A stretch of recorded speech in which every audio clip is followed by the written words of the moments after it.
കഴിഞ്ഞ 13ാമത്തെ എപ്പിസോഡിൽ എന്താണ് സെഷൻസ് എന്ന് നമ്മൾ പഠിച്ചു. അപ്പോൾ ഈ 14ാമത്തെ എപ്പിസോഡിൽ നമ്മൾ പഠിക്കാൻ പോകുന്നത് സെഷൻസിൽ തന്നെ ഏറ്റവും പ്രധാനപ്പെട്ട ഒരു ടൈമായ കിൽ സോണിനെ കുറിച്ചാണ്. ഫസ്റ്റ് തന്നെ എന്താണ് കിൽ സോൺ എന്ന് പറഞ്ഞ് തുടങ്ങാം. കിൽ സോൺ എന്ന് വെച്ച് കഴിഞ്ഞാൽ ഓരോ സെഷൻസിൻ്റെ എൻഡിങ്ങും മറ്റൊരു സെഷൻ്റെ ഓപ്പണിങ്ങും വരുന്ന ആ ടൈമിനെയാണ് കിൽ സോൺസ് എന്ന് പറയുന്നത്. അതിലൊന്ന് ലണ്ടൻ കിൽ സോൺ എന്നും, പിന്നെ ഒന്ന് ന്യൂയോർക്ക് കിൽ സോൺ എന്നും, പിന്നെ ന്യൂയോർക്ക് AM കിൽ സോൺ എന്നും, അല്ലെങ്കിൽ ലണ്ടൻ ക്ലോസിംഗ് കിൽ സോൺ എന്നും അറിയപ്പെടുന്നു. ഇതിൻ്റെയൊക്കെ ടൈമിംഗ് എങ്ങനെയാണെന്ന് വെച്ച് കഴിഞ്ഞാൽ ഏഷ്യൻ്റെ ക്ലോസ് വരുന്നത് 2:30-ക്കാണ്. അതിന് മുമ്പ് 12:30-ക്കാണ് ലണ്ടൻ്റെ ഓപ്പണിംഗ് വരുന്നത്. അപ്പോൾ 12:30 to 2:30 വരെ ആയിരിക്കും ലണ്ടൻ കിൽ സോൺ വരുന്നത്.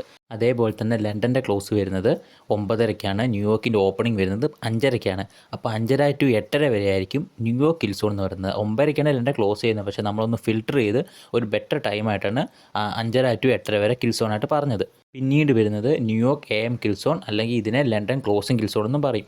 അത് വരുന്നത് 10:30 to 12:30 വരെയാണ്. രാത്രി 10:30 to മോർണിംഗ് 12:30 AM വരെയാണ് അത് വരുന്നത്. ഈ കിൽ സോണുകളിൽ ട്രേഡ് എടുത്തു കഴിഞ്ഞാൽ കുറച്ചുകൂടെ ബെറ്റർ റിസൾട്ട് കിട്ടാൻ ചാൻസ് ഉണ്ട്. അപ്പോൾ എന്താണ് കിൽ സോൺ, ഏത് ടൈമിലാണ് കിൽ സോൺ ഒക്കെ നമ്മളിന്ന് കവർ ചെയ്തു. സോ നെക്സ്റ്റ് ഒരു ടോപ്പിക്കായിട്ട് വരുന്നത് വരെ ബൈ.